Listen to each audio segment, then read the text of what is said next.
حضرت جابر رضی اللہ تعالیٰ عنہ کی روایت ہے کہ نبی کریم صلی اللہ علیہ وسلم سے پوچھا گیا کہ یا رسول اللہ صلی اللہ علیہ وسلم سب سے پہلے اللہ تبارک و تعالیٰ نے کس چیز کو پیدا فرمایا؟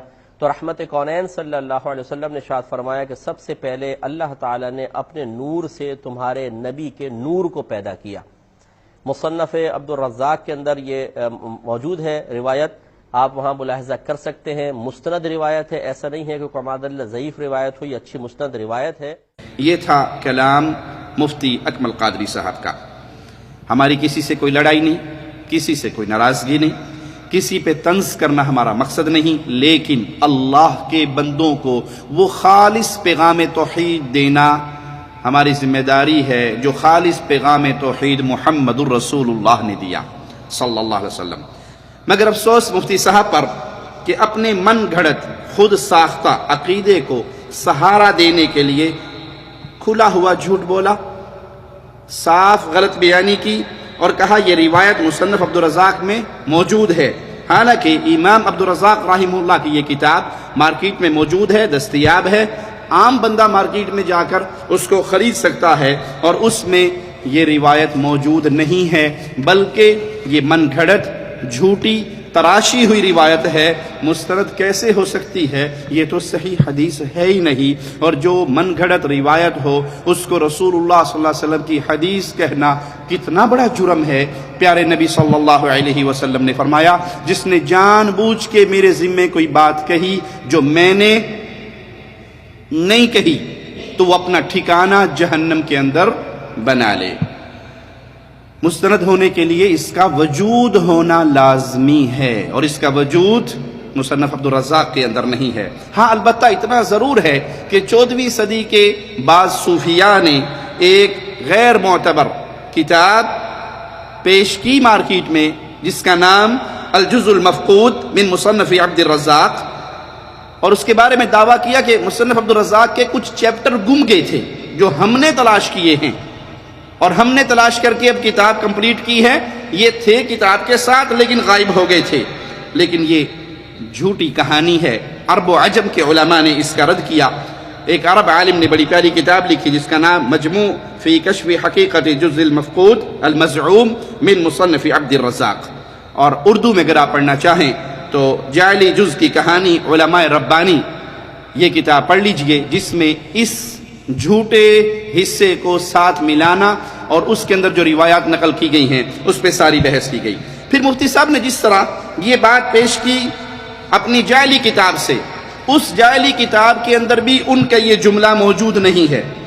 مفتی صاحب کہتے ہیں رحمت کونین نے ارشاد فرمایا کہ سب سے پہلے اللہ تعالی نے اپنے نور سے، جو نقطہ میں آپ کو سمجھانا چاہتا ہوں، ایک ہے مخلوق کا نور، فرشتے نوری ہیں ہم مانتے ہیں، لیکن فرشتے اللہ کے نور سے نہیں بنے، اللہ کے حکم سے وہ نور پیدا ہوا، اللہ کے حکم سے مٹی پیدا ہوئی، اللہ کے حکم سے آگ پیدا ہوئی۔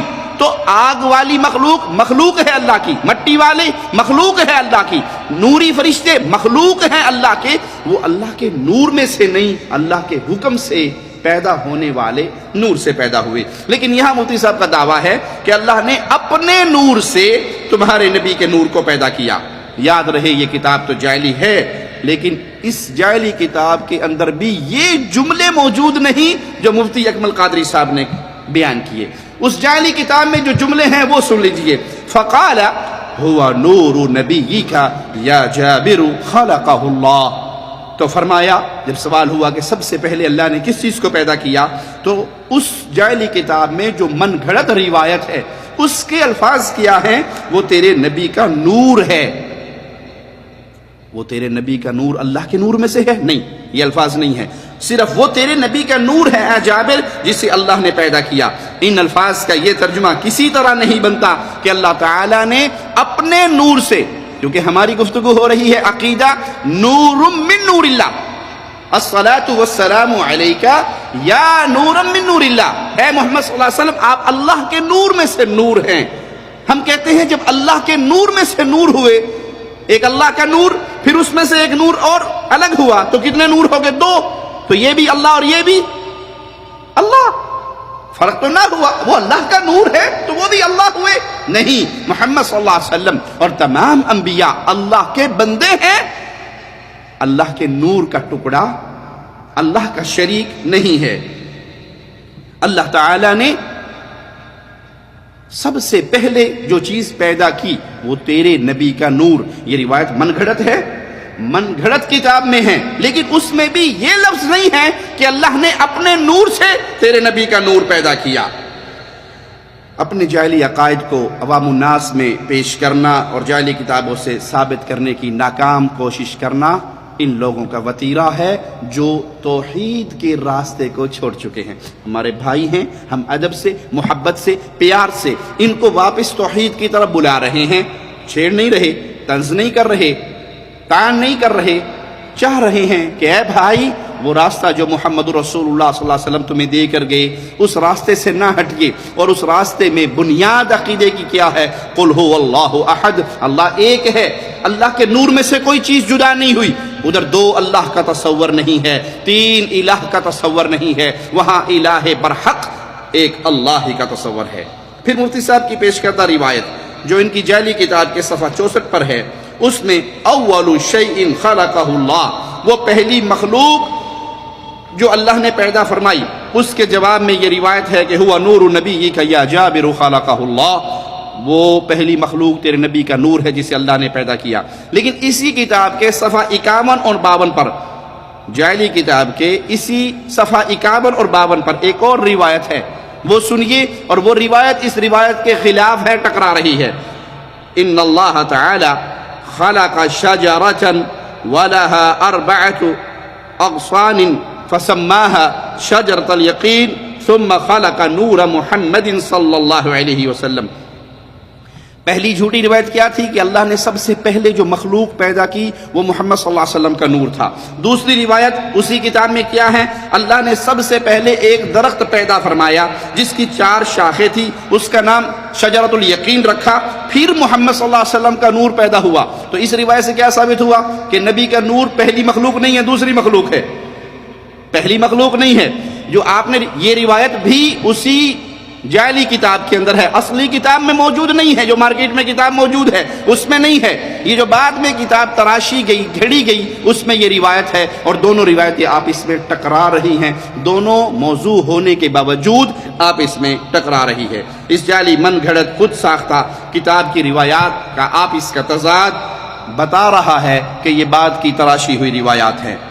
آگے مفتی صاحب پھر فرماتے ہیں کہے کہ نور من نور اللہ، یعنی ایک ایسے نور ہے جو اللہ کے نور سے ہے، تو پھر یہ گویا کہ حدیث کے الفاظ کو ہی عربک میں اس طرح تبدیل کر کے بیان کر دیا گیا ہے۔ مفتی صاحب کہہ رہے ہیں کہ حدیث کے الفاظ کو عربک میں تبدیل کر کے نور من نور اللہ بنا دیا گیا۔ تو ایک چھوٹا سا بچہ بھی سوال کر سکتا ہے، مولانا یہ حدیث فارسی میں تھی یا پشتو میں تھی یا سندھی میں تھی، عبرانی زبان میں تھی، اس کے عربک الفاظ کیوں بنانے پڑے؟ آپ کو الفاظ کیوں بنانے پڑے؟ اگر یہ حدیث کے لفظ تھے تو پھر آپ کو اس کی عربی ڈھال کر عقیدہ نور من نور اللہ کے حوالے سے یہ الفاظ کیوں تراشنے پڑے؟ کوئی ان سے یہ سوال کرے۔ اور مزید مفتی صاحب کہتے ہیں اگر اللہ کے نبی نے خود اپنی نسبت نور کی طرف نہ کی ہوتی تو کسی کی جرت یہ نہ ہوتی کہ وہ یہ کہتا، لیکن جب اللہ کے نبی نے ارشاد فرما دیا تو ہمارا اور اس ارشاد کا تعلق عقائد سے ہے اور عقیدہ حدیث سے ثابت ہوتا ہے، تو اللہ کے نبی صلی اللہ علیہ وسلم نے جب یہ ارشاد فرما دیا تو اس کا معنی ضرور ہوگا۔ پیارے بھائی، ہم پہلے عرض کر چکے کہ ایسا اللہ کے نبی نے کچھ نہیں فرمایا، ایسا کسی صحیح حدیث کے اندر موجود نہیں ہے۔ ہاں یہ بات ضروری ہے کہ جو رسول اللہ صلی اللہ علیہ وسلم ارشاد فرما دیں اس کو ماننا ہر مسلمان پہ لازم ہے۔ نبی کریم صلی اللہ علیہ وسلم کے علاوہ کسی کی یہ ہستی نہیں ہے، کسی کا یہ مقام نہیں ہے کہ وہ جو فرما دیں وہ فوراً مانا جائے گا سوائے محمد الرسول اللہ صلی اللہ علیہ وسلم کے۔